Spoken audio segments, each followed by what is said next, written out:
വേങ്ങര അറിയാം. എന്തോ പറയുന്നുണ്ടാരോ. ഇല്ല പൊത്തിപ്പടി ഇല്ല. എന്തെല്ലോ പറയുന്നത് ഓനെ വിശ്വസിക്കാൻ പറ്റില്ല. ഓന്റെ പേര് തന്നെ ഉണ്ടോ കള്ളനാ. ഓനെ വിശ്വസിക്കാൻ പറ്റില്ല. ഓൻ ലൊക്കേഷൻ പലതും പറയും. സൂര്യാസ് കിച്ചൺ പട്ടി. ഓക്കെ, അപ്പൊ ജാവ്രിക്ക ഇന്ന് ഓണത്തിന് നമ്മളെ ഒരു സന്തോഷത്തിന് ജാവ്രിക്കാക്ക് 10,000 രൂപ ടിപ്പ് തരാൻ പോയത്. ശരിക്കും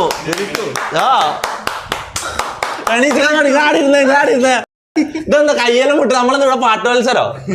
പിന്നെ ഈ ഓണത്തിന് ഞങ്ങൾക്ക് തരാൻ പറ്റുന്ന ഒരു ഗിഫ്റ്റ് വലിയൊരു മനുഷ്യനാണ് നിങ്ങൾ. ഈ ഒരു ദിവസം ഓണമായിട്ട് നിങ്ങൾ ജോലി ചെയ്യുന്നുണ്ടല്ലോ. അതാ ഓണത്തിന് ഓഫ് എടുക്കാണ്ട് ജോലി ചെയ്തിട്ടുണ്ട് ജാവ്രിക്ക.